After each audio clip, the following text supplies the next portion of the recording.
Well, I've been a journalist for about 25 years, and I was educated to lie, to betray, and not to tell the truth to the public. But seeing right now, within the last months, how far how the German and American media tries to bring war to the people in Europe, to bring war to Russia.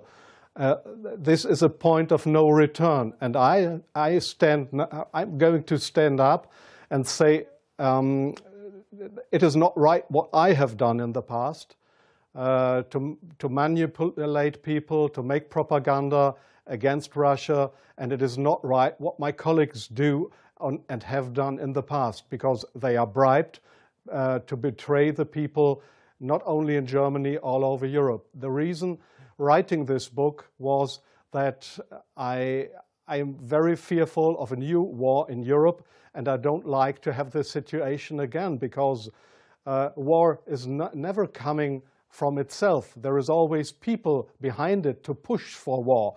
And this is not only politicians, this is journalists too. And I just have written in the book how we have betrayed in the past our readers just to push for war, and because I don't want this anymore. I'm fed up with this propaganda. We live in a banana republic and not in a democratic country where we have press freedom, where we have human rights. If you see the German media, especially my colleagues who day by day write against the Russians, who are in transatlantic organizations and who are supported by the United States to do so, well, people like me, I became an honorary citizen of the state of Oklahoma in the United States. Just why? Just because I write pro-American. I wrote pro-American. I was supported by the Central Intelligence Agency, by the CIA. Why? Because I should be pro-American. I'm fed up with it. I don't want to do it anymore.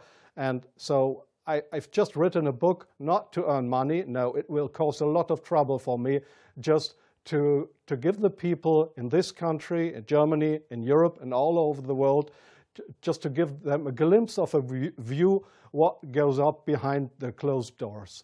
Yes, there is many examples for that. If we go just back to history, if you go into the year 1988, if you go to your archives, you will find in March 1988 that there was in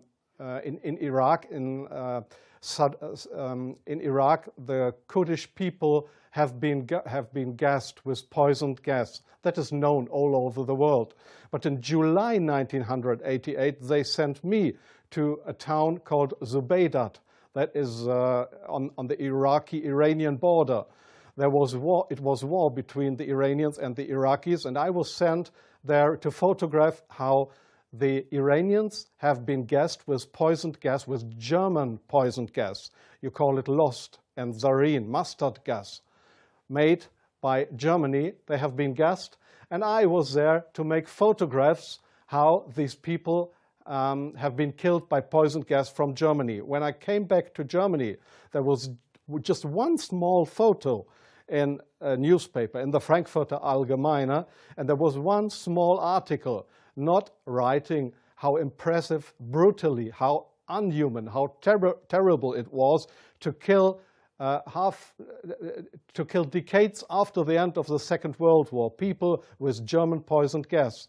So this was a situation I feel misused for having been there and just to give a documentary what has been done, but not being allowed to cry out to the world what we have done behind closed doors. Up to today, it's not well known in the public that with German public gas, there have been hundreds or thousands of people gassed in this city of Zubaydat. Now, you ask, what have I done for intelligence agencies? So, please see, most of the journalists you see in foreign countries, they claim to be journalists, and they might be journalists, European or American journalists, but many of them, like me in the past, are so-called non-official cover. That's what the Americans call that. I have been a non-official cover. Non-official cover means what? It means you too work for an intelligence agency. You help them if they want you to help them, but they will never, when you are locked, or when they find out that you are not only a journalist but a spy too, they will never say, "Oh, this was one of our guys." They will not know you. That means non-official cover. So I have helped them in several situations, and I feel ashamed for that too now. Like I feel ashamed that I have worked for a very recommended newspaper like the Frankfurter Allgemeine, because I was bribed by billionaires, I was bribed by the Americans not to report exactly the truth, but I just imagined in my car while I was driving to this interview, I just tried to work out in my brain what would have happened if I would have written a pro-Russian article in the Frankfurter Allgemeine. Well, I don't know what would have happened, but we were all educated to write pro-European, pro-American, but please, not pro-Russian. So I'm very sorry for that, but this is not what I understand for democracy and for press freedom. I'm very sorry for that. Well, yes, I understand your question very well. Germany is still a kind of a colony of the United States. You see that in many points, like the majority of the Germans don't want to have nukes in our country, but we still have American nukes. So we are still a kind of a colony of the Americans. And being a colony, it is very easy to approach young journalists through what is very important here is transatlantic organizations. All journalists from really respected and recommended big German newspapers, magazines, radio stations, TV stations, they are all members or guests of those big transatlantic organizations. And there, in these transatlantic organizations, you are approached to be pro-American, and there is nobody coming to you and saying, well, we are the Central Intelligence Agency, would you like to work for us? No, this is not the case how it happens. What they do, these transatlantic organizations, is they invite you for seeing the United States. They pay for that, they pay all your expenses and everything. So you are bribed, you get more and more corrupt, because they make you good contacts.